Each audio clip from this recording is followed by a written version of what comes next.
আসসালামু আলাইকুম, কেমন আছেন সবাই? নতুন একটি ভ্লগে আপনাদের স্বাগত জানাই। এখন ঘড়িতে ওই 6:30 মতো বাজে।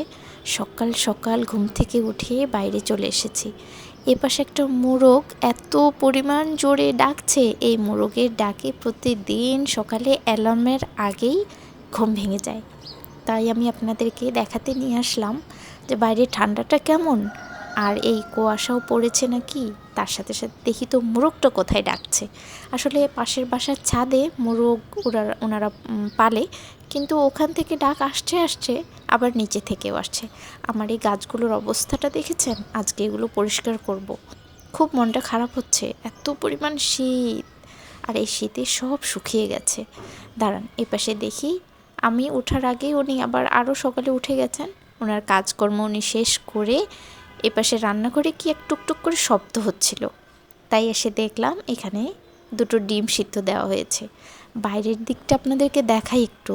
এই যে দেখেছেন, এখন তো শীতের দিন, এত ধুলো বালি জমে আছে। ওই যে টিনের কালারটা দেখতে পাচ্ছেন, ওটা ছিল ব্লু কালার, কেমন বরফ পড়ার মতো সাদা সাদা হয়ে গেছে। আমরা যে বিল্ডিংয়ে থাকি তার সামনে এই বড় বিল্ডিংটা আছে। এই বড় বিল্ডিংটার জন্য অনেক সময় এপাশে রৌদ্র কম আসে। কি অপূর্ব লাগছে বলেন চারপাশটা সকাল সকাল। আমার ভীষণ ভালো লাগে এই সকাল দেখতে। চলুন আর সময় নষ্ট করব না, কারণ ঝটপট একটু ফ্রেশ হয়ে নিই, কারণ ফ্রেশ হয়ে আবার ডিউটিতে যেতে হবে। আর আমি বাইরে যাওয়ার আগে কি ক্রিম ইউজ করি আর কি ইউজ করি সেটাই আপনাদের সাথে শেয়ার করছি। আমি একটা সিরাম ইউজ করি, এটা হচ্ছে একটা স্পট আউট সিরাম। আর এটা আমি ডাক্তারের দেখাই নিয়েছি। আমার স্কিনে একটু প্রবলেম ছিল, একটু একনি প্রবলেম ছিল, একটু দাগ পড়ে গেছিলো, সেটার জন্যই। আর এটার সাথে সাথে আমি একটা সুন্দর সানব্লক ইউজ করি, কারণ আমাদের সানব্লকটা মাস্ট ইউজ করা। এই যে আমি ভালো করে দেখাই আপনাদেরকে, এই সানব্লকটা আমি ইউজ করছি, খুবই ভালো এবং আমার খুব স্যুট করছে। এত পরিমাণ নিয়েছি, ওই 2 আঙ্গুল পরিমাণ সবাই বলে, কিন্তু আমি এইটুকু পরিমাণে ইউজ করি। বেশি করলে আসলে সানব্লক একটু ভারী ভারী লাগে আমার। কাজকর্ম শেষ, ফিরেছি বাসায়। এখন বাসার কাজকর্ম শুরু করেছি। কাপড় শুকোতে দেওয়া হয়েছিল, সকাল সকাল কাপড় ধোয়া হয়েছিল, সেগুলো দেখছি খুব সুন্দর মতো শুকিয়ে গেছে। তো আমি এগুলো তুলে নিচ্ছি এখন। আর আপনাদেরকে সকালে দেখিয়েছিলাম আমার গাছপালাগুলো একদম শুকিয়ে নেতিয়ে গেছে। এগুলোর দিকে তাকালে মনটা বড্ড খারাপ হয়ে যাচ্ছে জানেন। এত সুন্দর সুন্দর সজীব সুন্দর সতেজ গাছগুলো ছিল আমার, আর খুব সুন্দর সবুজ কালারের ছিল। সেগুলো কেমন হয়ে গেছে এই শীতের জন্য। ভীষণ শীত পড়লো তো এবার, তাই না? এজন্যই। আর সব মরা পাতাগুলো ছেঁটে ফেলবো, গাছগুলো একটু পরিষ্কার পরিচ্ছন্ন করব, তাহলে দেখতে ভীষণ ভালো লাগবে। আর বেলকনিটাতে আসলে আমার মনটা একদম ভরে যায় এই সবুজ কালার দেখে। সবুজ কালার দেখলে চোখের জ্যোতিও বাড়ে, এটা আমি বইতেও পড়েছি এবং বিজ্ঞানেও প্রমাণিত। তাই আমি চেষ্টা করি আমার ছোট্ট মতো পুচকি মতো বাসাটাতে একটু সবুজ সবুজ গাছ লাগানো। ইনডোর প্লান্ট বা ফুলের গাছ, একটা ফুলের গাছ নিয়ে এসেছিলাম, তা তো আপনাদেরকে দেখিয়েছিলাম। সেই ফুলের গাছটা আসলে একদম মরে একাকার হয়ে গেছে। শীতে আসলে ফুলের গাছ ওভাবে টবে হয় না, হয়তো যত্নও আমি নিতে পারিনি, এর জন্যই। চলুন, সব গাছগুলো কাছে নিয়ে নিয়েছি। ভিতরে যে গাছগুলো ছিল, বাথরুমে, আমার রান্নাঘরে, সব গাছগুলো বের করে নিয়েছি। বের করে দেখছি কার পাতাগুলো হলুদ হয়ে গেছে, কার পাতাগুলো একটু সবুজ আছে, কোনগুলো ছেঁটে ফেলতে হবে। আর শীতের সময় নাকি একটু গাছপালার ডাল সব কিছু ছেঁটে দিলে বেশ বাড়ন্ত হয়ে ওঠে গরম পড়তে পড়তে। তো সেই টিপসটা আমি একটা নার্সারি ভাইয়া শিখিয়ে দিয়েছিলেন, সেটাই আমি পালন করছি। আর এই দেখেছেন, এত পুচকে মতো নিয়ে এসেছিলাম এই মানি প্ল্যান্টের গাছগুলো। এত খুশি লাগে জানেন, ধীরে ধীরে বাড়তে বাড়তে এত লতা পাতা হয়েছে। আমি এটা থেকে কেটে কেটে টুকটুক করে কয়েকটা গাছও বানিয়ে ফেলেছি। বেশ কয়েকটা ডাল আমি কেটে কাচের বোতলে করে সেটা রান্নাঘরেও সাজিয়ে রাখি বা ঘরের মধ্যে রাখি, আমার বাথরুমেও রাখি। আমার ভীষণ ভালো লাগে জানেন। এটা ইনডোর প্লান্ট, এটা তো স্বাস্থ্যের জন্য উপকার এবং দেখতেও ভারী ভালো লাগে, আর চোখের জন্যও খুবই উপকার।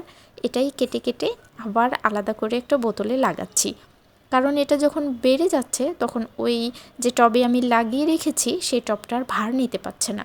কেমন ওই টবটা তো প্লাস্টিকের, ওর যে উপরে ধার জায়গাটা আছে সেটা দিয়ে ডালটা কেটে যে পাতাগুলো একদম হলুদ হয়ে যাচ্ছে বা ডালটাই নষ্ট হয়ে যাচ্ছে।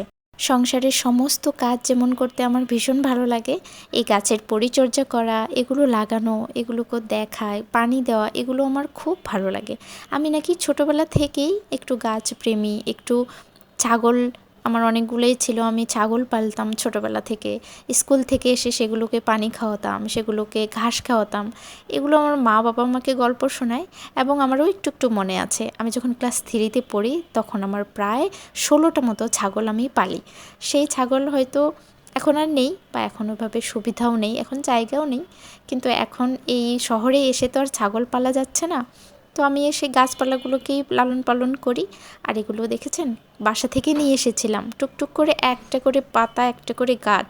সেই গাছ থেকে কি পরিমাণ ঝাঁকড়া পরিমাণ হয়েছে। আর এই তো আপনারা জানেনই যে ইনডোর প্ল্যান্ট ঘরের মধ্যে লাগানো কতটা উপকার স্বাস্থ্যের জন্য এবং সজীব নিঃশ্বাসের জন্য।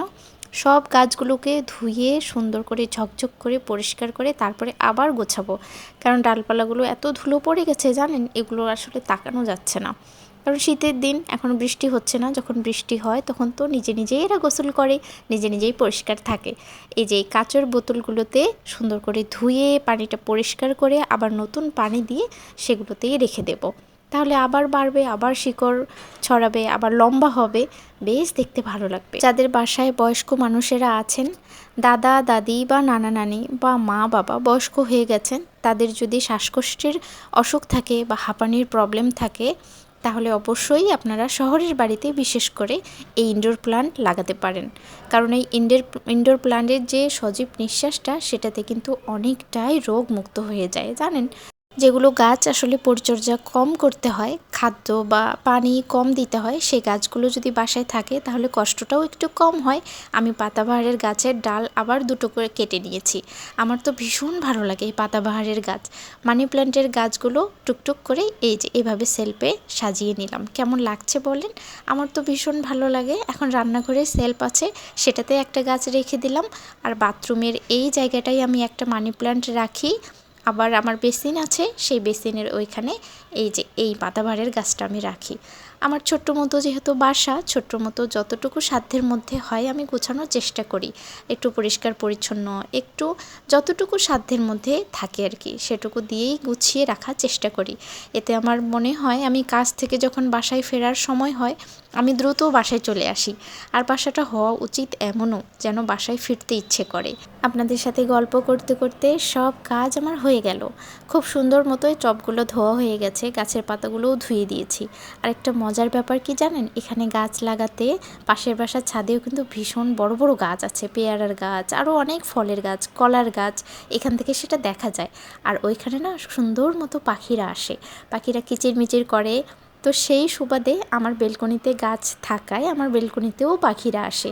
এখানে আমি একটু পানি রেখে দিই গরমের বেলায়, ওনারা এখানে পানি খায়, খাবার টাবার একটু দিই টুকটাক করে। কিন্তু সেই পাখিগুলো এত বেশি পটি করে দেয় গাছগুলোতে, গাছের পাতাগুলোতে, তাতেও আমার খারাপ লাগে না, কিন্তু যখন পরিষ্কার করতে যাই তখন একটু খারাপ লাগে। কিন্তু পরিষ্কার করার পরে কি সুন্দর সজীব লাগছে বলেন, একদম ঝকঝকে সুন্দর, নিট অ্যান্ড ক্লিন। আজকে আমার গাছগুলোও গোসল করলো, কারণ শীতের সময় তো সবারই ঠান্ডা লাগে। আমার গাছেরও আসলে ঠান্ডা লেগেছিল, এতদিন ময়লা হয়েছিল। তো যাই হোক, চলুন আজকের ভিডিওটা এখানে শেষ করছি। আজকের ভিডিওটা কেমন লাগলো তা অবশ্যই কমেন্টে জানাবেন। যদি ভালো লাগে একটা লাইক করে দেবেন। আর ততক্ষণ পর্যন্ত সবাই ভালো থাকবেন, সুস্থ থাকবেন। দেখা হবে খুব শীঘ্রই নতুন অন্য কোনো ভিডিওতে।